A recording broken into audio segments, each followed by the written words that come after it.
Hi, it's Megan and welcome back to my channel. In today's video, I'm going to be doing a DIY IKEA hack with this table. It is actually not the table that I wanted, but I have a story time in this video about how I acquired this table and my thought process behind deciding to keep it. So yeah, we're gonna do this DIY. We're going to do a journal with me and a small haul from Loft and Can Do. And if there's time, I'm gonna make another trip to IKEA today to pick up some things that I missed on the last couple of trips. If you're new here, this is an amalgamation of a lot of different interests of mine. We talk about traveler's notebooks, hobonichi, planning, art. I also engage in J-vlogging, Japan travel, and I also dab a little bit in guitar and music. So if that sounds good to you, please hit that subscribe button, like, share, all that stuff to help me out in the algorithm, and let's get started. Okay, so this is the third edit of this video, and I decided during the editing process to start another project, which I'm not really filming, but I am filming, if that makes sense. This is where we're at. I've finished dyeing the fabric and I've put the color stop, been dyeing it tropical green, and then this was the original pattern. So yeah, let's get back to editing. Shout out to my hometown of Edmonton. I miss you guys. Hi, it's Megan and welcome back to my channel. In today's video, we are in a new space. Well, we've been in a new space for a while, but I've opened it up a little bit more. This week I celebrated my birthday quietly, and this table arrived last weekend. But, story time, but this was not the table that I wanted, okay? So here we are. Maybe I'll put the story time at the end for those who are interested, because I don't want this video to be so rambly. So that's the story of how I acquired this table. And yeah, so here it is. Today, I'm going to be modifying this table. IKEA hacks, if you will. I still have this peel and stick paper from my previous apartment. I didn't end up using it. So what's gonna happen, I'm gonna coat the surface and hopefully I can customize it more, and we'll kind of go from there. For now, I'm just gonna check the manual on the floor. Before you open anything or like attach anything, it's gonna be really important to use a damp cloth or a sponge to kind of wipe down your surface, because you don't want any dust trapped between your cling film, your peel and stick and the table. And I have my trusty carrot knife. I think it's very cute. I have a squeegee, and I have a metal ruler, 30 centimeters. Without further ado, let's get into it. And here is the brand information in case if anyone wants to find it and get to focus. Oh, guys.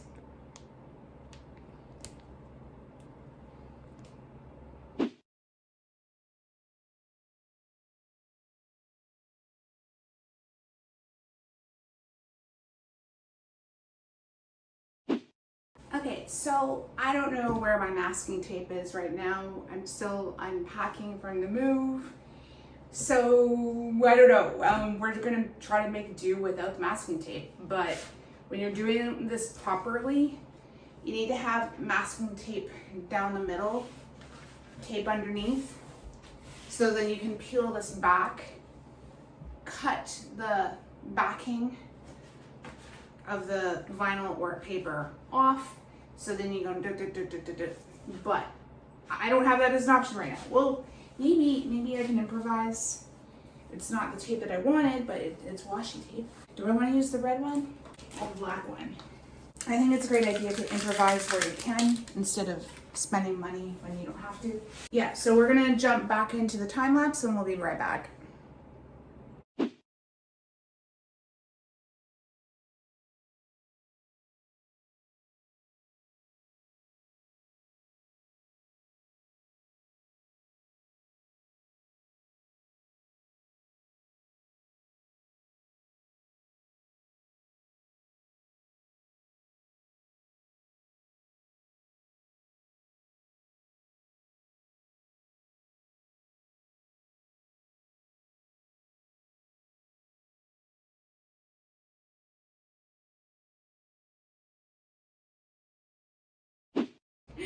Okay, so I don't know what take this is, but this is the semi-final results. I've attached the decorative peel and stick contact paper or vinyl, whatever you want to call it, and I'm happy with the result. I ended up not using the ruler for the edges because it is a brickwork pattern. I figured it doesn't need to be perfect anyway. Flashback. Some of my students asked me to draw some Sailor Moon art for them. I drew the above scene of Usagi and Rei fighting from memory. The drawing that I gave my students was different in pose and composition. The drawing wasn't bad by any means, given that I drew the picture from memory in the materials I used, which were Crayola colored pencils on computer paper. I introduced my students to the first episode of the 1995 dub of Sailor Moon in English, and that played in the background while we were drawing. I realized it's been 30 years since that release, and it warmed my heart to recreate my childhood memories with a new generation of kids. Okay, so we're gonna set that aside to dry, and while we're waiting, we'll do the haul from Loft and Can Do. Can Do is a 100 yen store, Yakuen shop. So a lot of these things were on clearance, so I just decided to grab them. Do I separate them by store? Maybe I should do that. Okay, so we'll start with the 100 yen shop stuff.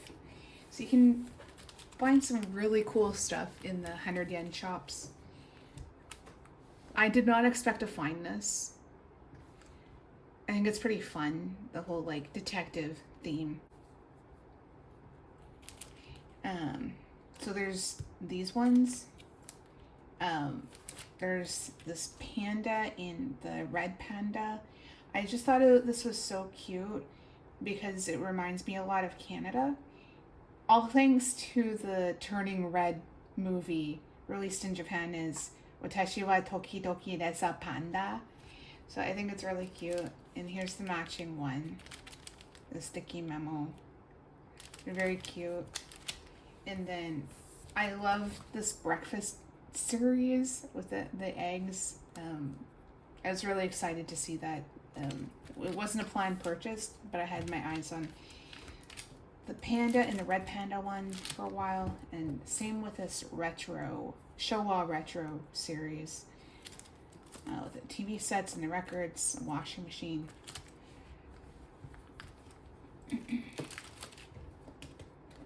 And then like everyday cafe stuff. So there's those ones.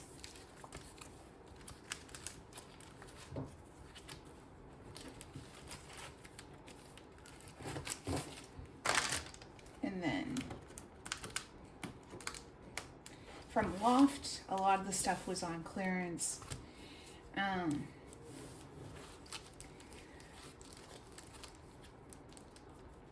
I had my eye on the Office retro series for a while, Retro Office, with a computer and floppy disks. I think it's fun. They refreshed their stationery for summer, and yeah, these ones are from Korea. They're produced by a company called Swaterier, if I'm pronouncing that correctly. and they released a line of aquatic animals. I don't know if you can see in the video, but these ones are a little bit puffy. And then there's more. These ones are produced by a company called Mindwave. They're made in Japan. So I wanted to get more of these aquatic animals, fish stickers, because I wanted to start creating layouts of like Frutiger Arrow, if I'm pronouncing that correctly, but like I think my whole vibe is Frutigo Arrow anyway, because of my opening and closing bumpers on this channel, the whole like Windows XP theme. So we got those, and I have a bunch of more stickers from Korea that were on clearance. This one, maybe I can present them together. These ones are actually intended as like gift stickers. So you wrap your gift and then you seal it with a sticker. These are produced by a company called Golly G, I guess.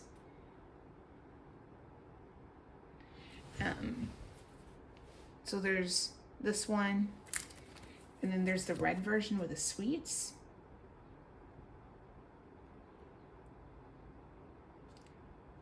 Like, I think this one is trying to be shoujo or maybe punk. I'm not really sure. But then there's this one with the sweets. I think it's very cute. And there's another gift one. Might be fun for my birthday page. Now, this one reminds me a lot of the stationery that I had in high school. We didn't have too many Japanese import shops at the time, but we had a lot of stuff imported from Korea. So it kind of reminds me of that. And then there's the study one. I'm gonna get these on camera. And then here's another one that was on clearance. I'm not sure what this character is, or any of the characters really, but they're cute. And they're just like little blobs. I don't know, I think they're cute. And then I have another red panda. Okay, so that is my haul from yesterday. And I'm gonna quickly finish up these pages. Maybe use some of the stickers for filler. I hope it's dry. Yeah, I think that's fine.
Editing Megan here. During this trip to IKEA, I just picked up these trash bins and this limited roll of pre-cut fabric. If you'd like to see what I bought during these recent trips to IKEA, please leave a comment in the comment section below.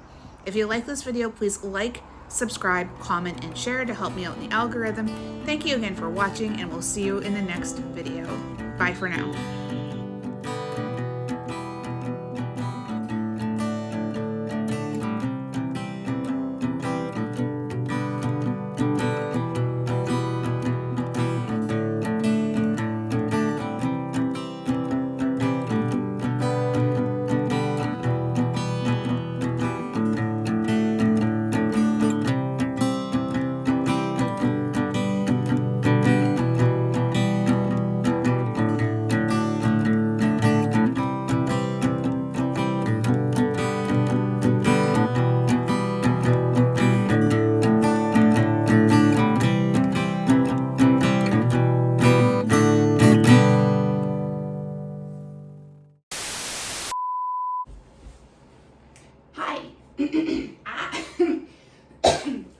First attempt speaking today. Hi, it's Megan and welcome back to my channel. We're in a different space today. So, I don't know, I don't have a script. If you're new here, I do traveler's notebooks. No. It really helps to have a script. We're not scripted. So when I went to IKEA, I really had my heart set on the IKEA PS. I'll have it pictured in the video somewhere, but I really had my heart set on the IKEA PS 2012 unit. It had these drop leaves, and it was really important to me to be able to conserve space, especially in Japan, because apartments here are very, very small. Even this table that I ended up getting, I'm not going to try to say the name, but here's the instruction manual, and I'll have the page in the video somewhere and everything that I'm talking about in the description box below. But yeah, this wasn't the table that I wanted. Originally, I wanted the PS 2012, and I went to the warehouse area, like scrolling on my phone. Okay, it's located here. And I grabbed it off the shelf, put it in my cart, and then that was the whole thing to get it paid for and delivered. But I realized the day it was delivering that it's not the table I wanted, not even close to the table that I wanted. So here it is. Why did I keep it? Well, mostly the hassle of returning it. I didn't want to go through the hassle of returning it. I paid for the item to be shipped. So yeah, there's the hassle returning it. And then I saw on the website that my local IKEA only had one PS 2012 unit left. What are the chances that it would still be there by the time my work week was over and I could get back there? Like, slim to none. So I decided, well, the shape of this table is kind of close to what I wanted. It has like the slanted legs. It's the same kind of idea. It doesn't have the silhouette, but I think it's fine.